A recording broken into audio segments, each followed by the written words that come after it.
توێ بە سپۆنسەری کۆمپانیای دارالمولکی بابان.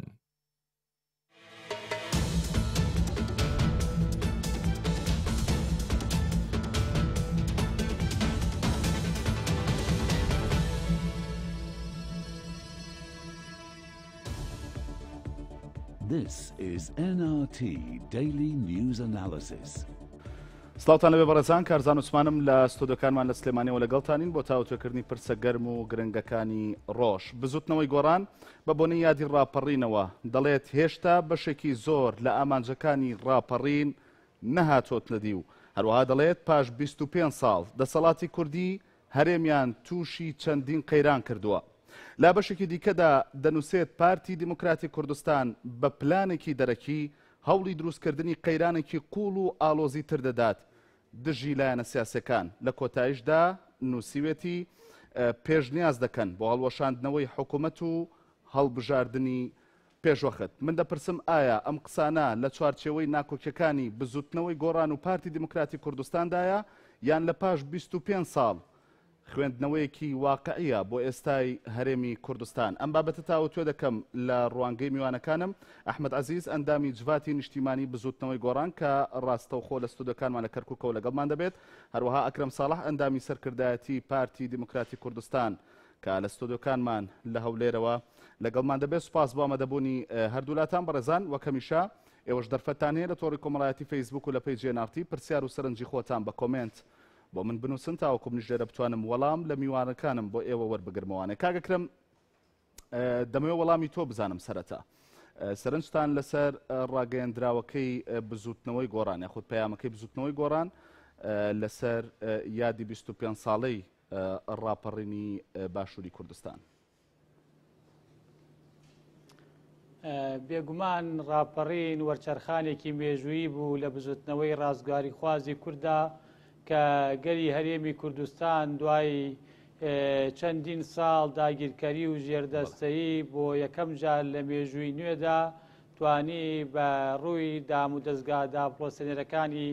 ڕژێمی ئەو سەردامەی بەعزدا ڕاپەڕێ و ئازادی بەدەستبێنێ و بەشێکی زۆر لە خاکی کوردستان ئازاد بکە و ئەو ئازادیە بووە هەوێنی دروستبوونی حکوومەتی هەرێمی کوردستان و پەرلەمانی کوردستان. ڕاستە لەو کاتە تا ئێستا کۆمەڵێ قۆناغی هەستیار و بارودۆخی نەخوازراویش تا تێپەڕوین، بەڵام سەرئەنجام دەستکەوتی گەورەیشی لێ بەدەست هاتووە کە ئەو پێکە گرنگەیە کە ئێستا هەرێمی کوردستان چ لە عێراق چ لە ناوچەکە چ لە ئاستی نێودەوڵەتی هەیە و ئەو هەموو بوژانەوە هەمەلایەنەیە کە لە ژیانی سیاسی و کۆمەڵایەتی و خەڵکی کوردستان هاتووەتە دی. ئەمە بەو مانایە نییە تموحی خەڵکی کوردستان یان لایەنە سیاسیەکان بە تایبەتی پارتی دیموکراتی کوردستان و یەکێتی نیشتیمانی کوردستان کە سەرکرد لەگەڵ لایەنەکانی تر کە سەرکردایەتی ڕاپەڕینیان کرد تەنها ئامانجیان ئەوەندە بێ، بەڵام هەلومەرجی سیاسی ئەو بارودۆخەی کە هەرێمی کوردستانی پیا تێپەڕیوە هەموو ئەو ململانی هەرێمی و نێودەوڵەتەی کە لە ناوچەکەدا هەیە ئەلبەتە دەرفەتی ئەوەندەی نەداوە کە دەستکەوتەکان لەمە زیاتر بێ، هەرچەندە ئەمە بەو مانایە نییە. باشە بۆ ئێستا لانیکەم ئەو دەستکەوتانی کە هەن ناکۆچی نێوان لایەنە سیاسەکان ئەو قەیرانی کە ئێستا هەرێمی کوردستانی گرتوۆتەوانەیە نابێتە مەترسی لەسەر ئەو دەستکەوتانەش؟ بێگومان هەر ناکۆکیەک لە نێوان لایەنە سیاسیەکان کاریگەری نێگەتیڤی هەیە لەسەر بارودۆخی هەرێمی کوردستان، چونکە هەرێمی کوردستان نەگەیشتووەتە دوا ئامانجی نەتەوەی و نیشتمانی خۆی کە سربەخۆیی کوردستانە لەلایەکیان ئەگەر لە چوارچێوەی عێراقیش تا لە چوارچێوەی دەستوریشدا بێ عێراق نەبووەتە ئەو وڵاتە دیموکراسی کە لە ئاستی پێکاتەکانی عێراق بە یەکسانی مامەڵە بکە. بۆیە هەر ناکۆکیەک لە ڕیزی هێز و لایەنە سیاسیەکانی کوردستان کاردانەوەی نەرێنی هەیە لەسەر داهاتووی کوردستان. بۆیە هەرکەی کورد تەباو یەکگرتوو بوێت توانیوێتی سەرکەوتنی باشتر و گەورەتر بەدەستبێنێ و هەر کاتیش ناکۆکی هەبوو بێ بە تاکید هەم زیانی بە دۆزەکەی گەیاندووە هەم زیانی ناوخۆیشی پێگەیشتووە. بەیاننامەکەی بزوتنەوەی گۆڕان خوێندنەوەیکی واقعیە بۆ ئێستای هەرێمی کوردستان؟ بزوتنەوەی گۆڕان خوێندنەوەی بزوتنەوەی گۆڕان لە دیدی بزوتنەوەی گۆڕانەوەی بێگومان هەر لایەنێکی سیاسی ئازادە لەوەی کە چۆن خوێندنەوە بۆ واقعی سیاسی کوردستانەکە بەڵام ئەوەی کە بۆ من جێگەی تێبینیە کە بزوتنەوەی گۆڕان بازدەوە ئەکا کە پارتی دیموکراتی کوردستان بەدەستی دەرەکی دەیەوێ هەرێمی کوردستان بەرەو قەیرانێکی تر بە بێچەوانەوە پارتی دیموکراتی کوردستان لە دوا کۆبوونەوەی لایەنە سیاسیەکان بە سەرپەرشتی سەرۆکی هەرێمی کوردستان دەست پێشخەری کرد بۆ ئەوەی بارودۆخی کوردستان ئاسایی بکرێتەوە ئەوەی کە بزوتنەوەی گۆڕان باسێکە ئەوەی کە لە پندێکی کوردی هەیە ئەڵێبانێک و دوو هەوا ئەوەی کە لە ڕاگەیاندنەکە دەیڵێن شتێکە ئەوەی بە کردار و بە هەڵسوکەوتەکانیان لە ماوەی ڕابردوو بە تایبەتی لە ماوەی مانگی ڕابردوو قسەیان لەسەر دەکرد شتێکی ترە ئەوە بزوتنەوەی گۆڕان بوو باسییان لە ڕاپەڕینی چەکداری و شۆڕشی چەکداری و خۆ ئامادەکردن و ئەگەر ئەکرێ ئێنارچی بچێتەوە بە ئەرشیفی ئەو مانگەی ڕابردووی خۆیان بزان چەند ئەندامی و کادری پێشکەوت و سەرکردایەتی و ئەندام پەرلەمانی بزوتنەوەی گۆڕان هەوڵیان داوە کەشێکی نائارامی دەرونی بۆ خەڵک دروستکەن بە شێوەیە کە خەڵک دڵنیایی لە دەست بداوە چاوەڕێی ڕەوشێکی مەترسیدار بکە نەخێر پارتی دیموکراتی کوردستان بەو پەڕی پەرۆشیەوە هەوڵ ئەدا کە کێشە ناوخۆیەکانی هەرێمی کوردستان چارەسەر ببێەوە پێکەوە هەمومان هەوڵ بدەین ئامانجەکانی ڕاپەڕین تەواو بکەین و بتوانین لەم هەلوو مەرجە نوێی کە ڕۆژهەڵاتی ناوەڕاست و عێراق و کوردستانی پێدا تێدەبڕێ دەستکەوتی گەورەتر بەدەستبێنین بە تایبەتی لەم قۆناغی کە گەلەکەمان لە قەیرانێکی ئابووری سەختدایە ئێمە پێویستمان بە ئەوەیە بە مەسئولیەتەوە مامەڵە لەگەڵ ئەم بارودۆخە بکرێ بۆ ئەوەی هەمومان پێکەوە بتوانین هەرێمی کوردستان لە قەیران دوور بخەینەوە و هەوڵ بدەین گوزران و متمانە بۆ هاوڵاتیان بگەڕێنەوە نەک هەوڵ بدرێت دڵە ڕاوکێ و ترس و وروژاندنی سایکۆلۆژی بۆ هاوڵاتیان سەرڕای ئەو هەموو گرفتانەی کە هاوڵاتیان دەگەڕێمە وڵات کاک ئەحمەد دەوترێت ئەم پەیامەی بزوتنەوەی گۆڕان جگە لە مەسجێکی وازەح بۆ پارتی دیموکراتی کوردستان لە پای ئەو ناکۆکیی کە ئێستا هەیەە لە هەرێمی کوردستاندا هیچی دیکە نییە سەرنجیەوە هەڵبەت وەڵا ئەو پەیامەی ئێمە کاردانەوە نییە بەرامبەر هەڵسوکەوتەکانی پارتی دیموکراتی کوردستان خوێندنەوەیەکی بابەتی و واقعی و لۆجیکیانەیە بەرامبەر و بارودۆخەی کە لە کوردستانە دەگوزارێت هەڵبەتە کاگەکرم و هەموو خەڵکی کوردستان باش دەزانن کە ئێستا لە هەرێمی کوردستان واقعەکەیە شەرعیەتی یاسایی نییە شەرعیەتی حکومڕانی نییە پەرلەمان پەک خراوە حکومەت شەرعیەتی یاسایی نەماوە سەرۆکی هەرێم ماوەی یاسایی بەسەر چووە و سەرڕایەوە ممارەسەی دەسەڵاتەکانی خۆیەکە پارتی دیموکراتی کوردستان بەداخەوە بە عەقڵیەتێکی عەسکەری بە عەقڵیەتێکی مخابەراتی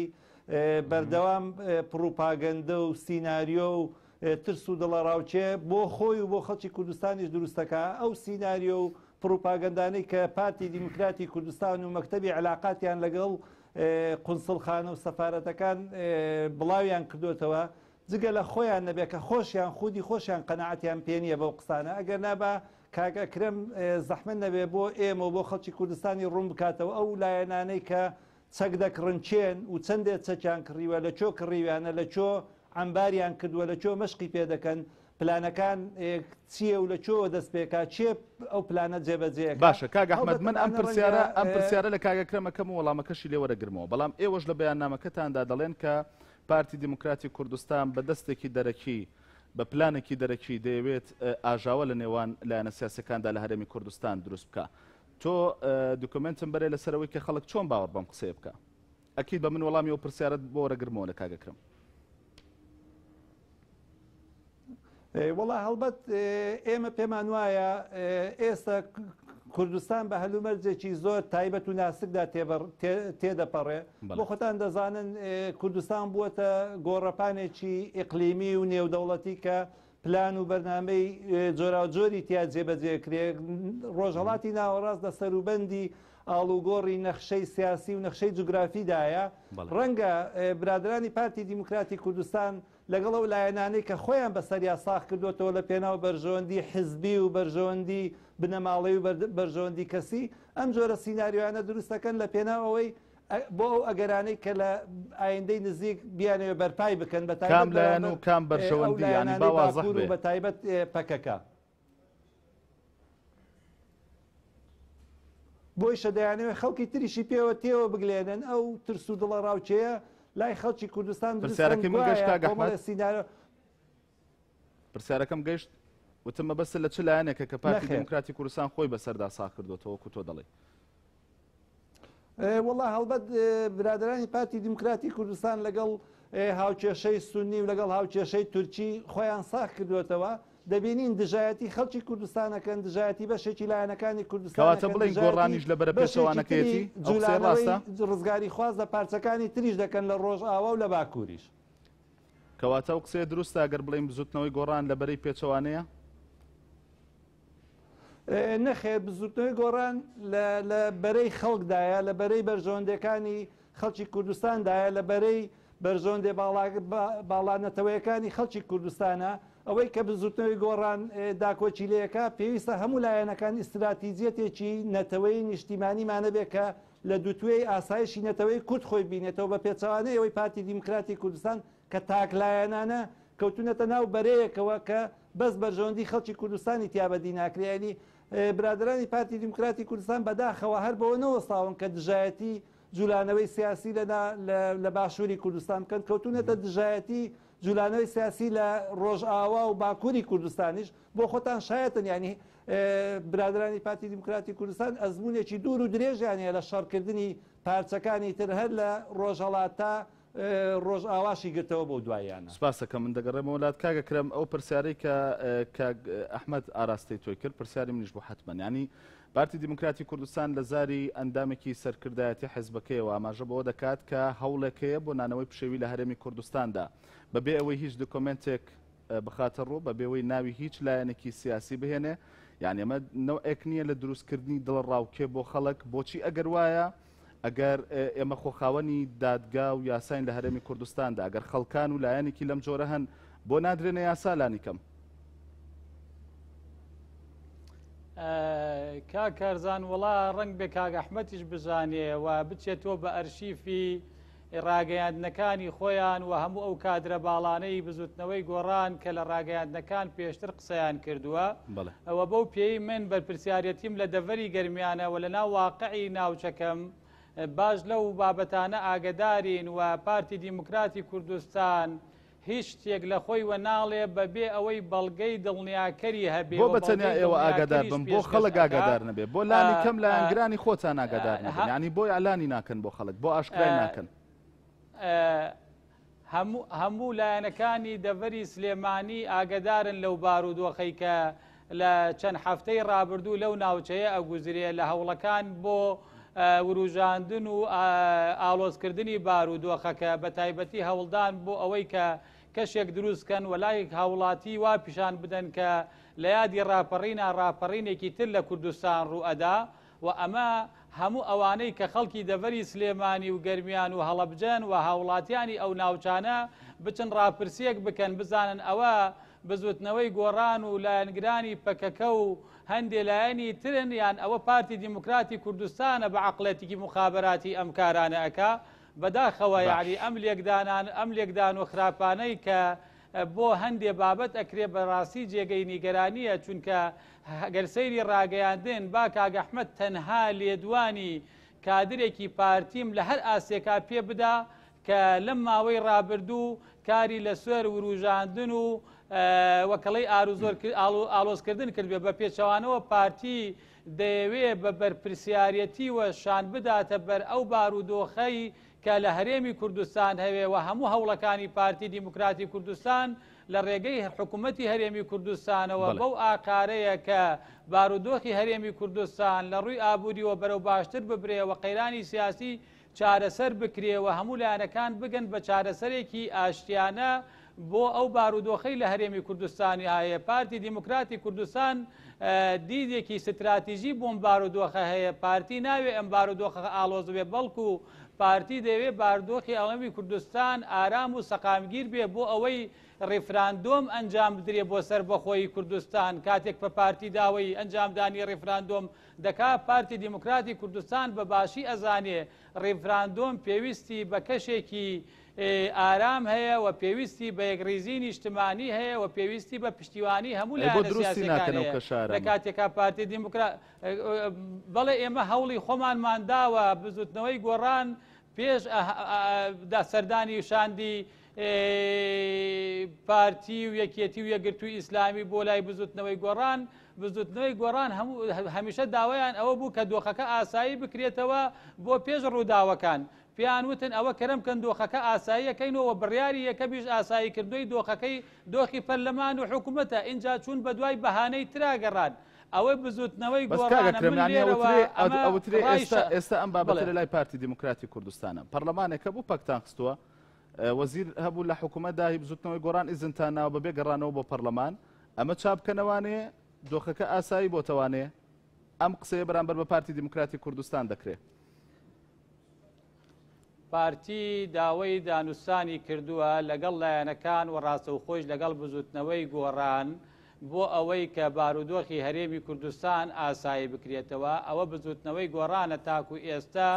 نەهاتووەتە سەرخەت بۆ ئەوەی دانوستانی دووقۆڵی بکەین ئەوەی ڕووی داوە لە هەرێمی کوردستان پارتی کودەتایەکی سەرباسی نەکردووە بەڵکو لە ئەنجامی پەرچەکرداری ئەو دۆخە بووە کە بزوتنەوەی گۆڕان لە پارێزگای سلێمانی و گەرمیان دروستی کردووە ئەو بارودۆخە ڕووی داوە ئێستا بگەڕێنەوە بۆ ئەوەی چۆن چاکی ئەەکەین باشترە یان قسە لەسەر ئەوە بکەین بۆ ڕوویدا ئەوە ڕووی داوە و تێپەڕیوە ئێستا ئێمە دەبێت قسە لەسەر ئەوە بکەین چۆن ئەم بارودۆخە چارەسەر بکەین یەک کۆمنتم هەیە ئەگەر یارمەتی پێ بدەیت من پێم وایە بزوتنەوەی گۆڕان تا هەرێمی کوردستان لەم دۆخە ئابووریە خراپەدا بێ بەردەوام قەیران بە دوای قەیراندا دەیهێنێ بۆ ئەوەی نەگەڕێتەوە حکومت بۆ ئەوەی بەشێک لەو بەرپرسیارەتێن نەگرێتە ئەستۆ هەموو ئەوانەی کە دەیڵێ تەنها بۆ ڕازیکردن و وروژاندنی خەڵکو و لایەنگرەکانی خۆیەتی ئەگەرنا پیان وتون فەرمونون ئەوە بارودۆخی پەرلەمان و حکوومەت بە ئاساییکەنەوە باکەرم کەن ئاساییکەنەوە باشە کاک ئەحمەد ئەوە بزوتنەوەی گۆڕ بەس ببوورە وڵا کاگەکرم وەڵامی ئەوە میزدانی ئەو لایەنانەی کە پارتی دیموکراتی کوردستان ئاماژەی پێکرد بوو بۆی زانیاریان هەیە بۆ نانەوەی پشێوی لە قسەکان تاوتت بزوتنەوەی گۆڕان و لایەنگرانی پەکەکەیە پارتی مەبەستی لەم دوو لایەنە بووە من ئەڵێم ئەوە بەو پێی من لەوێ بەرپرسیارەتیم هەیە ئەمەم لەسەر ئەرزی واقع بینیوە باشە سوپاسەکەم کاک ئەحمەد ئەوە ئێوەن کە ناتانەوێت دۆخەکە چاک ببێتەوانێ و ئاماژەی بۆ کرد ئەوە تایانی ئێستا وەڵامەکەیەوە لەسەر ئەرزی واقع بزوتنەوەی گۆڕان لایەنگرانی پەکەکە هەوڵیان هەیە بۆ ئەوەی پشێوی و ئاژاوە دروست بکەن لە ناوچەکەدا وەڵام من هەڵبەت ئەمێ بە جۆگرانی NRT و بە خەڵکی کوردستان بڵێم ئەو قسانی کاگەکرمێکا دڵنیام کاگەگرم خۆشی قەنەعەتی پێی نییە بەڵگەشم بۆەوەی کە پارتی بە عەقڵێکی مخابەراتی و جاسووسی بیرەکاتەوە بەردەوام هەوڵەدا وەهم و سیناریۆی جۆراوە جۆر دروستکە بۆی خەڵکی کوردستانی پێوە سەرقاڵکە لە پێناو دابینکردن و سۆگەرکردنی بەرژەوەندەی حیزبەکانی خودی ئەو برادەرێک کە ئێستا بەرپرسی مەکتەبی عیلاقاتەوە و کۆبوونەوەی لەگەڵ قونسڵخانە و سەفارەتەکان کردووە خۆی قوتابی یەکێک لە دەستگای مخابەراتەکانی پارتیە کە ئێستا کراوە بە مەکتەبی عیلاقات هەر خودی ئەویشە ئەو وەهم و سیناریۆیانە لای خەڵکی کوردستان دروستەکە و ئەوێ بە سەفارە و لایەنە بێگانەکان بڵێ کە پەشێویەک و نائارامیەک بۆ کوردستان بەڕێوەیە باشە بەسەوە تا کاگەکرمەڵە من لە ناوچەیەکام کە بۆ نمونە زۆنی ئەوان نییە زۆنی زەرد نییە دەڵێ من دەزانم لەوێ گۆڕان و لایەنگرانی پەکەکە دەیانەوێت پشێوی و ئاژاوە دروست بکەن زەحمەت نەبێ با یەک کەس لەو کەسانەی کە دەسەڵاتدارن بەرپرسی ئیدارین بەرپرسی ئەمنین بەرپرسی عەسکەرین کاک ئەکرم بە شاید بۆمان بێنێتەوە لە سنووری گەرمیان لە سنووری باشە بێ زەحمەت کاگەکرم کەشکە بەی بۆ ئەوەی بکەی بە شایەتی قسەکانی خۆت یەک بەڵگەیەک یەک شاید باشە کاگەحمەد با وەڵامەوە بگرمەوە دەگەڕێمەوە لات قسەکانی کاگەکرم بدا باشە کاگەکرم کەشکە بەی بکەی بە شایەت بۆ قسەکانت کاتە دەیەمێ کاگەحمەد کاتە دەیەمێ دەرفەتێمێ دەرفەتێمێ دەرفەتێمێ ئەکید دەرفەتێمێ من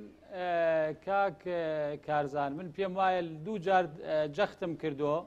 ئێوە بە ئەرشیفی خۆتانە وەکو NRT بچوونەوە لە ماوەی ئەم مانگە چەند بەرپرسی گۆڕان لە شاشەی NRTەوە بانگەشەی بۆ ڕاپەڕین و شۆڕشی چەکداری کردووە لە مانگی سیا. نمونونەکانی ئێوە بە تەنیا ئەوەن بۆ ئەوەی کە ترسێ لەسەرەوەی پشێوی دروست نەخێر نەخێر نەخێر ئەمە کە شتێکی ئاشکرا لە شاشەکانی باشە بەدەر لە مەچیتر هەیە بەدەر لە مەچیتر هەیە لە چۆ چەکراوە چەند چەکراوە چێ پلانەکەی لەسەر خەڵک معلوماتی هەیە. بە تەسەوری من ئەو بابەتە پاشەکشەی کرد لە چەند ڕۆژیدا ڕابردووە. باشە سوپاس کاک ئەحمەد قسەکانە تاوکە ببورە. وڵا من پێم خۆشە باسی ئەو بکەم کاگەکرم باسی دیدێکی ئیستراتیجی کرد بۆ ئەو بارودۆخەی کە لە ناوچەکە و لە عێراق و لە ڕۆژەڵاتی ناوڕاست بەڕێ کام دیدی ئیستراتیجی کاگەکرم ئەو دیدە ئیستراتیزیەتان زەحمە نەبێ پێمان بڵێ بۆ خەڵکی کوردستانی ڕوون بکەوە لەگەڵ کام لایەنانە دیدێکی دیدی ئیستراتیزی واتە سازانێکی نیشتیمانی واتە یەک هەڵوێستی یەک دەنجی پلانێکی کوردی پلانێک کە لە سۆنگەی بەرژەوەندێ باڵاکانی کوردەوە لە ئاسایشی نەتەوەی کوردەوە سەرچاوی گرت بێ پلانی ئیستراتیزی بەو معنایە دێ پلانی ئیستراتیزی بەو معنایە نایە حزبێک بنەماڵەیەک چەند کەسێک دای بڕێژن پەرلەمان پەک بخەن حکومەت پەک بخەن کەسێک بە ناوی سەرۆکی هەرێم ماوەی یاسایەکەی تەواو بوو بێ ممارەسەی دەسەڵاتەکانی خۆی بکە. هەڵبەت ئێمە پێمان وایە ئەوەی کە لە کوردستان دەگوزەرێ بەڕاستی کاردانەوەی ئەوە بوو کە پەرلەمانی کوردستان دەستی برد بۆ پرسێکی هەستیار پرسێکی زۆر گرنگ کە پرسی سەرۆکایەتی هەرێم بوو بۆیە پەرلەمانیان لە کار خست. ئێستش کاکەکرم خۆی زانێ کاک مەسعود لە مانگی ڕابردوو کۆبوونەوەی لەگەڵ لایەنە کوردستانەکان کرد لوزنەیەکی دروست کرد کۆمیتەیەکی دروست کرد بۆی بارودۆخی هەرێمی کوردستان ئاسایی بکەنەوە بۆ بارودۆخۆ بزوتنەوەی گۆڕان لەناو ئەو لوزنە و کۆمیتەیە نەبوو بۆ ئاساییکردنەوەی بارودۆخی کوردستان چێ ڕێگر بوو با کاگەکرم بۆمان ڕوون کاتەوە ئەو کۆمیتەی و لوزنەیە کە کاک مەسعود ڕای سپات بارودۆخی کوردستان ئاسایی بکاتەوە پەرلەمانی کوردستان کارا بکاتەوە حکومەت بکەوێتەوە کار چێ ڕێگر بوو بزوتەوەی گۆڕان بوو یاخودی پارتی دیموکراتی کوردستان خۆی فەرمانی دەرکرد و خۆشی فەرمانەکەی جێبەجێ نەکرد خۆی ڕێگر بوو بۆیە برادرانی پارتی دیموکراتی کوردستان ئاساییکردنەوەی کوردستان بەستراوە بەوەی کە کاک مەسعود لەسەر کورسەکەی بێنێتەوە ئاساییکردنەوەی پەرلەمان بەستراوە بەوەی کە یاسای سەرۆکایەتی هەرێم درێژ بکرێتەوە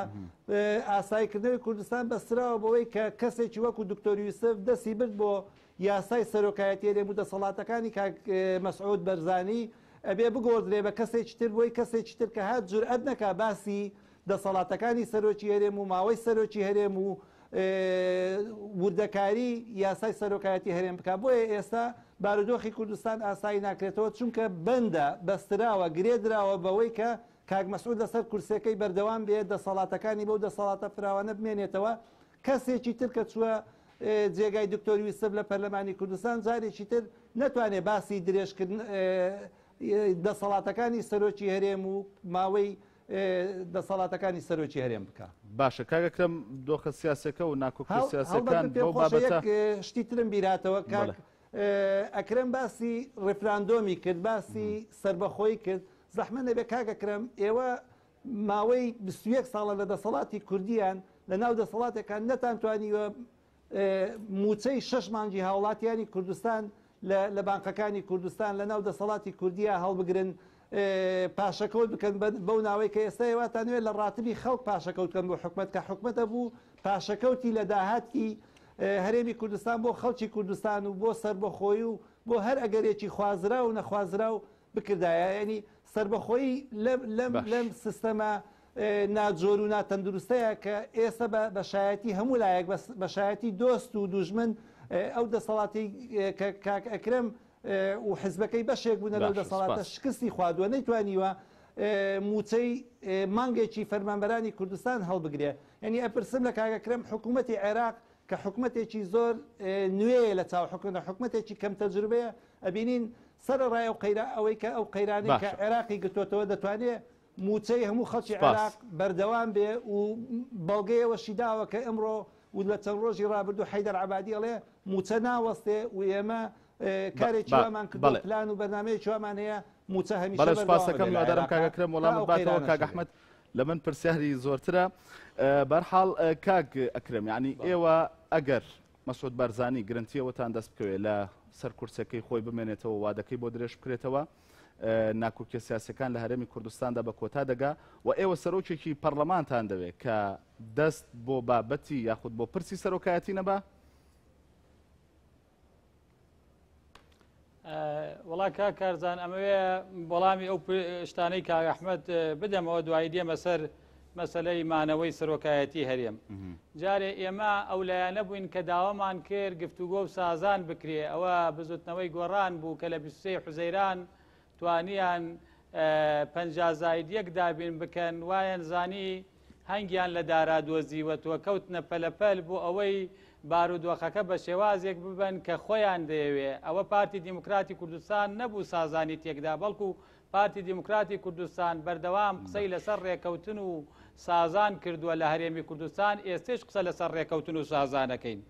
سەبارەت بەوەی ئەوە کێ بوو بارودۆخەکەی دوا کۆبوونەوەی کرێ، ئەوە کاک ئەحمەد بزوتنەوەی گۆڕان بوو دوای ئەوەی شاندەکەی هەر سێ لایەن هاتنە کۆمیتەی ئاساییکردنەوە هاتنە لای بزوتنەوەی گۆڕان ئامادە نەبوون کە بارودۆخەکە ئاسایی بێتەوە. کۆمەڵێک مەرجی تریان پێشکەش کرد کە ئەو کۆمیتەیە بڕیاریاندا بوو کە بارودۆخەکە ئاسایی بکرێتەوە و سەرۆکی پەرلەمان و وەزیرەکان بگەڕێنەوە حکوومەت. مەسلەی ئەوەی کە ئێمە چ خیارێک هەیە یان مەسلەی سەرۆکایەتی هەرێم لە دوا کۆبوونەوەی سەرۆکی هەرێم لەگەڵ لایەنە سیاسەکان پێشتریش پارتی دیموکراتی کوردستان زۆر بە ڕاشکاوی و توێتی ئێمە لە بەردەم سێ خیارداین، هەر کامیتان لایەنە سیاسەکان قبوڵیانە ئێمە وەکو پارتی دیموکراتی کوردستان قبوڵمان بووە. ئەگەر پێتان باشە هەڵبژاردننی پێشوەخت بکرێ کەرەمکەن بە ئامادەکاری بکرێ بۆ هەڵبژاردننی پێشوەخت و ئەگەر پێتان باشە سەرۆکێکی تر بۆ هەرێمی کوردستان هەڵبژێرن کەرەمکەن لایەنە سیاسەکان ڕێکەون سەرۆکێک هەڵبژێرن تا جەنابی سەرۆک ئەو ئامانەتەی تەسلیمکە. ئەگەر نا پێتان با هەموو لایەک ڕێ بکەوین ئەم بارودۆخە تا هەڵبژاردننی 2017 بەم شێوە بەردەوام بێ. پارتی گرفتی نییە لەگەڵ مەسەلەی هەڵبژاردننی پێشوەختدا؟ نەخێر پارتی هیچ کێشەیەکی لەگەڵ هەڵبژاردننی پێشوەخت نییە و لە دوا کۆبوونەوەیش بەلایەنە سیاسەکان گوتراوە بەڕاستی. مەسەلەی حکوومەتی عێراق بڕوا بکە کاک ئەحمەد، من پێم وایە حکوومەتی عێراق نمونەیەک نییە قەت کورد باسی بکە یا کورد بە نمونە بیهێنێتەوە. ئەو بارودۆخەی کە حکوومەتی عێراقی هاتیە و هەندێک خەڵک لای ئێمە ئێوێ وێنایەکی جوان پێشانی خەڵکی کوردستان بدا کە حکومڕانی لە عێراق لە هەرێمی کوردستان باشترە. ئەگەر حکومڕانی لە هەرێمی کوردستان باشە با حکوومەتەکەی عەبادی تەنها بتوانێت ئاسایی لە ناوچەی سەوز بە دەر بتوانێت ئاسایشی بەغدا بپارێزێ. برای بەڕێزم 3 ڕۆژ لەمە و پێش مەترسی کەوتە سەر بەغا داگیر بکرێ. ئەمە لەلایەکی تر ئێمە ئەبێ دوو شجیا بکەینەوە. هەرێمی کوردستان دەوڵەت نییە تاکو ڕەسید و احتیاتی مالی هەبێ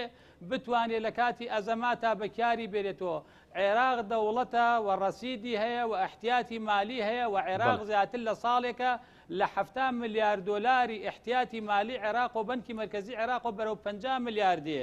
ئەوە عێراق لە سەدا حەفدەی هەرێمی کوردستانە. من ئومێ دەکەم هیچ کوردیەک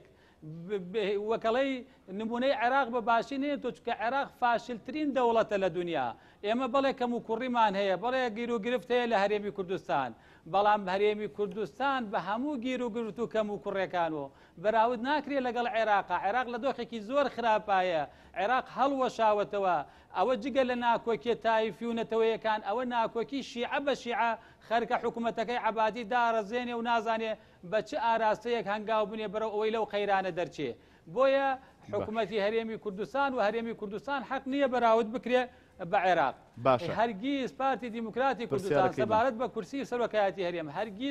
هەرگیز پارتی دیموکراتی کوردستان کێشەی کورسی سەرۆکایەتی هەرێم نییە. ئەو خلافەی لە هەرێمی کوردستان هەیە با هەموو خەڵک بزانێ و کاک ئەحمەدیش دەزانێ. خلاف لەسەر سیستەمی سەرۆکایەتی هەرێمی کوردستان هەیە کە دوو دیدی جواز هەیە لەوەی کە ئەو بەڕێزانە ئەو چوار لایەنە قسەیان دەکرد کە سەرۆک لە ناو پەرلەمان و هەڵبژێرێ و دەسڵاتی هەبێ دەسڵاتی کەم بێ. پارتی دیموکراتی کوردستان داوای کرد سەرۆک لە ناو خەڵک و هەڵبژێرێ و پارتی خیاری بەدیلی هەبوو، بەڵکو ئەوان خیاری بەدیلیان نەبوو. پارتی دەیگوت ئەگەر بەم دوو خیارە ڕازی نابن با ئەم دوو بژاردەیە بخەینە ڕاپرسیوە بۆ باشە. ئەیکەواتە عقوبەکەی ئەگەر دەربڕینەکەم ڕاست بێ، عقوبەکەی سەرۆکی پەرلەمان لە پای چی بوو؟ کارزان لە قسەکانیش من تاکیدم کردو ئێستش تاکید دەکەمەوە ئایا پارتی دیموکراتی کوردستان لە دەرئەنجامی ڕووداوەکانی پارێزگای سلێمانی و گەرمیان ناچار بوو بۆ ئەوەی ئەو ئاڵۆزی و فەوزای لەو ناوچە هەیە نەگاتە پایتەختی هەرێمی کوردستان و ئەو متمانە نێودەوڵەتەی بۆ کەرێمی کوردستان باشە بەڕوونی با وەڵامی ئەمەم دەست بکەوێتەوە پارتی دیموکراتی کوردستان سەرۆکێکی پەرلەمانی ناوێت کە دەست بۆ پرسی سەرۆکایەتی ببە؟ پارتی دیموکراتی کوردستان سەرۆکێکی پەرلەمانی دەوێت کە نوێنەرایەتی هەموو خەڵکی کوردستان بکە نەک لە پەرلەمان حیزبایەتی بکات. باشە لە پاش ئەو ناکۆچیە و ئەو هەوڵانەی کە بۆ ڕێکەوتن هەبوو ئێستا یوسف محەممەدە و کەسە نییە؟ ئێمە پێمان وایە یوسف محەممەد ئەو کەسە نییە. سوپاس دەکەم کاگەکرم کاک ئەحمەد منەوەی سەرنجما لە پاش نزیکەی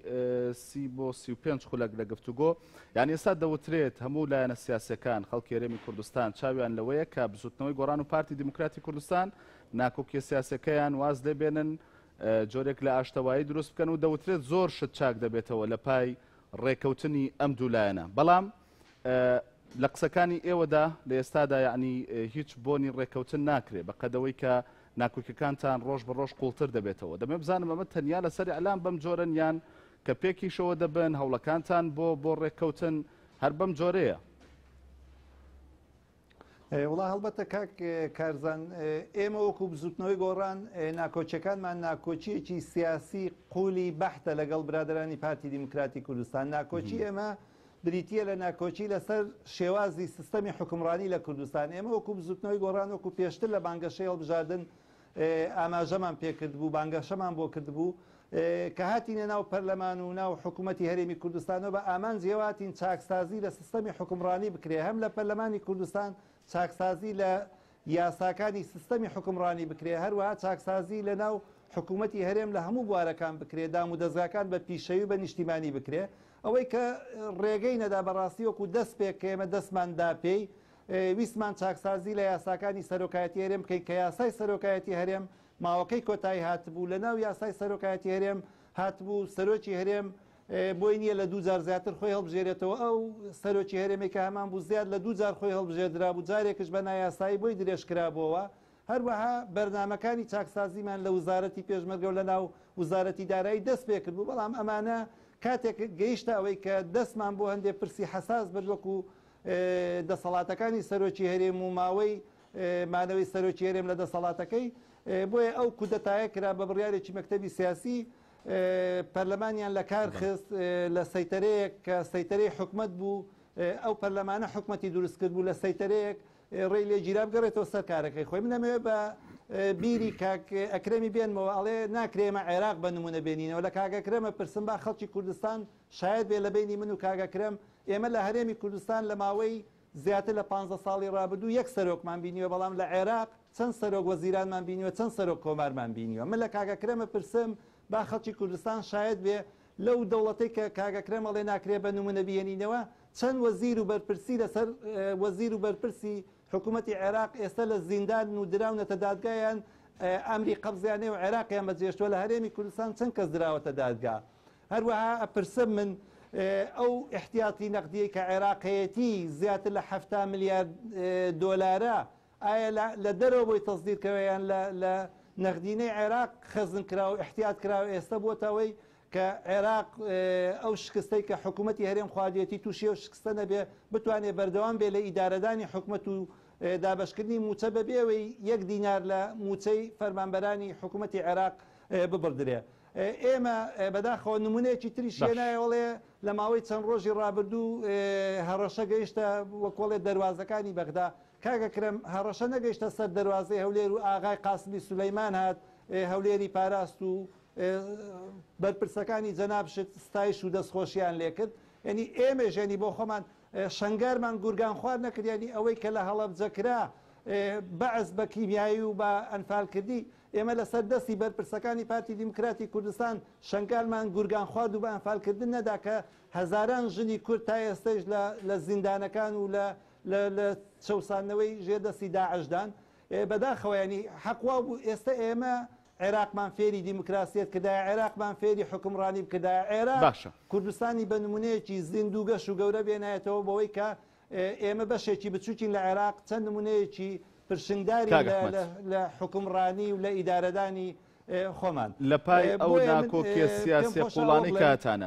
باشە من ئەمەوێ وەڵامی ئەوم دەست بکەوێتەوە ئەمێ وەڵامی ئەوم دەست بکەوێت کاک ئەحمەد ئاسۆیەکەیە بۆ ڕێککەوتنەوەی پارتی دیموکراتی کوردستان و بزوتنەوەی گۆڕان